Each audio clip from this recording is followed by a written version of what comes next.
ஓம் நமச்சிவாய. அருணாச்சலேஸ்வராய நமக. ஓம் நமச்சிவாய. அருணாச்சலேஸ்வராய நமக. எல்லாம் வல்ல அண்ணாமலையாரின் தயவால் திருவண்ணாமலைக்கு கிரிவலம் வரும் சிவபக்தர்களுக்காக இங்கு இந்த அறக்கட்டளையில் அண்ணாமலையார் சிவபக்தர்கள் அன்னதான சேவை கிரிவலப்பாதை. ஓம் நமச்சிவாய. அண்ணாமலையார் சிவபக்தர்கள் அன்னதான சேவை கிரிவலப்பாதை. இங்கே இந்த வண்டியில் ஆந்திராலேருந்து வராங்க இல்லையா, நிறைய பேர் ஆந்திராலேருந்து வராங்க, தமிழ்நாட்டிலேருந்து வராங்க, கர்நாடகாலேருந்து வராங்க, தெலுங்கானாலேருந்து வராங்க. அந்த பக்தர்களுக்கு இட்லி, சாம்பார் சாதம், மூட்டு வலி சூப்பு, மூட்டு வலி தைலம், குடிக்க மினரல் வாட்டர் போன்றவை வழங்கி வருகிறோம். இது தினசரி நடக்கும் அன்னதான சேவை. இங்கே ஆசிரமத்துலேயும் பண்ணுறோம், வாகனத்தில் எதுவுமே கொடுக்குறோம். எல்லோரும் பார்த்திங்கன்னா யாருன்னா அன்னதானம் பண்ணணும்னு விரும்பினாங்கன்னா அவங்களுக்கு இந்த காணொலியை ஷேர் பண்ணுங்கள். நீங்களே நேராக கூட என்ன பண்ணலாம், கிரிவல பாதையில் கிரிவலம் வரவங்களுக்கு நீங்களே உங்கள் கையால் கொடுக்கலாம். இங்கே யாகம் பண்ணுறோம், ஜோதிடம் பார்க்கிறோம், நம்மக்கிட்டே அடுப்பு இருக்குது, நம்மக்கிட்டே சமையல் மாஸ்டர்லாம் இருக்காங்க, நம்மக்கிட்ட வண்டியும் இருக்குது, நம்மகிட்ட இடமும் இருக்குது செய்கிறதுக்கு. இந்த சேவை செய்கிறதுக்கு உங்களுக்கு விருப்பம் இருந்தால் இந்த காணொலி கீழே நம்பர் தரேன், வாங்க பாருங்கள். எல்லாரும் சாப்பிட்ணுன்னு நினைக்கிறோம், அவ்வளோ பேருக்கு எங்களால் செய்ய முடியல. ஏதோ எங்களால் முடிஞ்சது நாங்கள் கடைக்கடையாக யாசகம் வாங்கி தான் இந்த சேவை செய்கிறோம். இந்த சேவை தொடரணும்னு நினச்சிங்கன்னா இந்த காணொலியில் கீழே நம்பர் தரேன், அது ஜிபே நம்பரு தான், இல்லை அக்கௌண்ட் நம்பர் வேணால் கூட தரேன். 12ATC சர்டிஃபிகேட்டும் தரேன். அரிசி மூட்டை வாங்கி தரலாம், பருப்பு வாங்கி தரலாம், எண்ணெய் வாங்கி தரலாம், மளிகை சாமான்கள் வாங்கி தரலாம். சாப்பாடு செய்கிறதுக்கு இட்லி குண்டான், வட்டா, பௌர்ணமிக்கு சூப்பு கொடுக்கறதுக்கு ஸ்டீல் கிளாஸு, பௌர்ணமிக்கு வட்டா, சூப்பு காசுகிற வட்டா, பௌர்ணமிக்கு தேவையான விறகு, பௌர்ணமிக்கு தேவையான தண்ணி கேனு, தினசரி தேவையான அன்னதான சேவைக்கு தேவையான அரிசி, பருப்பு, உப்பு, புளி, மிளகாத்தூள், எண்ணெய், விறகு போன்றவை வாங்கி தரலாம். வாகனத்துக்கு டீசல் போடுறதுக்கு பணம் ஜிபே பண்ணலாம். தட்டு வாங்கி தரலாம், கிளாஸ் வாங்கி தரலாம். இதுபோல் ஏதாவது உங்களால் முடிஞ்சது அன்னதானத்துக்கு உதவி செய்தீங்கன்னா உங்கள் கடன் தொல்லை தீரும், தரித்திரம் விலகும், நிம்மதி சேரும், உங்கள் பிரச்சனைகள் யாவும் தீரும். எல்லாத்தையும் அண்ணாமலையார் பார்த்துக்குவார். நீங்கள் எதை பற்றியும் கவலைப்பட வேணாம். அண்ணாமலையாரின் திருப்பெயரால் நடக்கக்கூடிய இந்த அன்னதான சேவைக்கு உதவி செய்தீங்கன்னா அண்ணாமலையாரே நேராக உங்களை ஆசீர்வதிப்பார். அதில் எந்த சந்தேகமும் இல்லை. அதுவும் கிரிவலம் வரும் பக்தர்களுக்கு அண்ணாமலையாரே நம்பி வராங்க இல்லையா, பாருங்கள் எவ்வளோ கூட்டம் இருக்காங்க பாருங்கள். அண்ணாமலையாரையே நம்பி வர கிரிவலம் வர பக்தர்களுக்கு உங்களால் ஆன உதவி செய்தீங்கன்னா அவங்க மனதார உங்களை வாழ்த்துவாங்க. ஏன்னா கிரிவலம் சுற்றுறாங்க இல்லையா, கஷ்டப்பட்டு நடந்து கிரிவலம் சுற்றுறாங்க. அவங்க மனதார உங்களை வாழ்த்துவாங்க.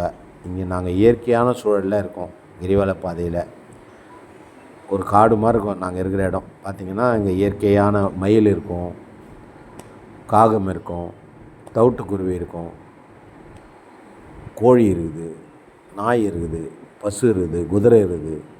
இதுங்களுக்கெல்லாம் உணவு தரலாம், யாகம் பண்ணிக்கலாம். உங்கள் பேரில் மகாவராகி அம்மனுக்கு பஞ்சமி திதி அன்று யாகம் செய்கிறோம், பிரதோஷ நாட்களில் யாகம் செய்கிறோம், அமாவாசைக்கு யாகம் செய்கிறோம், திதி கொடுக்குற மகேஸ்வர பூஜை செய்கிறோம், பௌர்ணமிக்கும் யாகம் செய்கிறோம். இதுபோல் உங்களுக்கு எந்த பிரச்சனையாக இருந்தாலும் நேரில் வாங்க. எல்லாத்துக்கும் தீர்வு உண்டு, எல்லாத்துக்கும் விலையும் உண்டு. எல்லாத்துக்கும் ஒன்று இழந்தால் தான் ஒன்று பெற முடியும். அருள் வேணும்னா அன்னதானம் தான் பண்ணணும், நல்லது நடக்கணும்னா அன்னதானம் தான் பண்ணணும். கண்டிப்பாக நல்லது நடக்கும். ஏன்னா இது இறைவனின் திருப்பெயரால் நடக்கும் அன்னதான சேவை இது. ஆகவே இறைவன் உங்களை கண்டிப்பாக அல்லல்கள் தீர்த்து ஆனந்தம் அருளும் அருணாச்சலின் அண்ணாமலையாரின் பெயரால் நடக்கும் அன்னதான சேவை இது. உங்கள் கஷ்டம் எதுவாக இருந்தாலும் அன்னதான சேவைக்கு உதவி செய்து பாருங்கள், கண்டிப்பாக மாறும். எல்லாம் வல்ல இறையருள் உங்களுக்கு வீடு, மனை, காரு, பங்களா, வசதி வாய்ப்புகள், நகைகள் எல்லாம் தருவார். கோடான கோடி மக்கள் சுற்றுறாங்க கிரிவல பாதையில். அவங்க எல்லாருக்கும் எல்லா வளங்களும் தந்து கொண்டு தான் இருக்கிறார் அண்ணாமலையார். யாரையும் குறை வைக்கிறதில்ல. அப்படி இருந்தால் இங்கே வருவாங்களா சொல்லுங்கள்?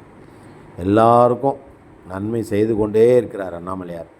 அதனால தான் கிரிவல பாதையில் நாளுக்கு நாள் கூட்டம் அதிகமாகி கொண்டே போகிறது. இன்னும் கொஞ்ச நாளில் பார்த்தீங்கன்னா கிரிவல பாதையில் நிற்க கூட இடம் இருக்காது, அவ்வளோ கூட்டம் வருது. இப்போது சாயந்தரம் 6 மணிக்கு பார்த்தீங்கன்னா பௌர்ணமிக்கு கிரிவலம் வர பக்தரில் 30-40% வராங்க இப்போல்லாம். அவ்வளோ கூட்டம் இப்போது ஆந்திரா மக்கள். இன்னும் கொஞ்ச நாளில் ஆந்திராவா திருவண்ணாமலையான்னு கண்டுபிடிக்க முடியாத அளவுக்கு மாறிக்கிட்டு வருது நிலைமை. அவ்வளோ கூட்டம். எல்லாரும் அண்ணாமலையாரை ஆந்திராவிலேருந்து வரவங்க எல்லாம் குலதெய்வமாக நினைக்கிறாங்க. அந்த மாதிரி வரவங்களுக்கு சாதுக்களுக்கும் உணவு கொடுக்கலாம், தப்பு இல்லை. அவங்க உணவு தானே கேட்குறாங்க, வேறு என்ன கேட்குறாங்க? அது ஒன்றும் தப்பு இல்லை. அதே போல் நம்ம சிவபக்தர்களுக்கும் தரோம். எவ்வளோ பேர் நிற்கிறாங்க பாருங்கள். இவங்க என்ன கேட்குறாங்க? சாப்பாடு, சூப்பு குடிக்கிறாங்க பாருங்கள். குடிக்க தண்ணி, நடக்கிற வழி தெரியாமல் இருக்கிறதுக்கு மூட்டு வலி தைலம் இதை வாங்கி தேய்ச்சிக்கின்னு அவங்க பாட்டுக்குன்னு அண்ணாமலையார் நினச்சிக்கினே கிரிவலம் போகிறாங்க. அந்த மாதிரி கிரிவலம் போனால் நம்ம உணவு அவங்க வயிற்றில் இருந்தால் அவங்களுக்கு கிடைக்கிற புண்ணியம் நம்மளுக்கும் கிடைக்கும் இல்லையா? ஆகவே தான் உங்களுக்கு சொல்கிறேன், நீங்கள் உங்கள் தெரிஞ்சவங்களுக்கு ஷேர் பண்ணுங்கள். அண்ணாமலையார் சேவா அறக்கட்டளை தினசரி அன்னதான சேவைக்கு உங்களால் முடிஞ்ச உதவி செய்ய சொல்லுங்கள். இங்கே பௌர்ணமிக்கு யாகம் பண்ணுறோம். பஞ்சமி திதி, வளர்பிறை பஞ்சமி திதி, தேய்பிறை பஞ்சமி திதி 2 திதிக்கும் யாகம் பண்ணுறோம். அமாவாசைக்கு திதி கொடுக்குறோம், மகேஸ்வர பூஜையும் செய்கிறோம். அது மட்டும் இல்லாமல் தினமும் ஒரு நட்சத்திரத்துக்கு இங்கே யாகம் செய்கிறோம். எல்லாம் வல்ல இறையருள் இங்கே இருக்குது. இயற்கையோடு ஒட்டி இயற்கையோடு வாழ்ந்துருக்கிறோம், இயற்கையாகவே வாழ்கிறோம். எல்லாம் நல்லதுக்கே. எல்லாம் வல்ல இறையருள் உங்களுக்கு துணையோடு இருந்து உங்கள் வாழ்க்கையில் எல்லாம் நல்லபடியாக நடக்க இந்த காணொலியை பார்க்குறவங்க அத்தனை பேருக்குமே, பார்க்காதவங்களுக்கும் சரி, உலகம் முழுவதும் உள்ள மக்கள் அனைவரும் நீண்ட ஆயுள் ஆரோக்கியத்தோடு நிறைவாக வாழணும்னு இறைவன்கிட்ட நான் பிரார்த்தனை வைக்கிறேன். வாழ்க வையகம், வாழ்க வையகம், வாழ்க வளமுடன் என்று சொல்லுகிறேன். வாழ்க வளமுடன் என்று நீங்களும் சொல்லுங்கள். அன்னதானம் செய்கிறவங்கள வாழ்த்துங்க, சமைக்கிறவங்கள வாழ்த்துங்க, சாப்பிட்றவங்களையும் வாழ்த்துங்க. நீங்களும் உங்கள் வீட்டில் உள்ள குடும்பத்தில் உள்ள அத்தனை பேரையும் வாழ்த்திக்கோங்க. வாழ்த்த வாழ்க்கை வளமாகும். அதே மாதிரி அன்னதானம் கொடுக்க நம்ம வாழ்க்கை வளமாகும். சாப்பிட்றவங்களுக்கு மட்டும்தான் இல்லை, நம்ம வாழ்க்கையே வளமாகும். ஏன்னா நம்மளால் தான் உழைச்சி சம்பாரிச்சு எதுவுமே கொடுக்குறோம். அது மாதிரி கொடுக்க நமக்கு நடக்க வேண்டிய விஷயங்கள்லாம் நல்லதாகவே நடக்கும். கண்டிப்பாங்க. போய் சொல்லுங்கள், உண்மை சொல்கிறேன். என் வாழ்க்கையில் நடந்ததை சொல்கிறேன். எல்லாம் வல்ல இறையருள் பிரபஞ்ச சக்தி நமக்காக ஒரு பெரிய விஷயத்தை செய்து முடிக்கும் அன்னதானம் செஞ்சோம்னா.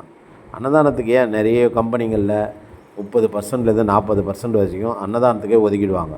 அப்படி ஒதுக்கிட்டாங்கன்னா அவங்க வாழ்க்கையில், அவங்க கம்பெனிகளில், அவங்க ஃபேக்ட்ரிகளில் எல்லாமே நல்லதாகவே நடக்கும்.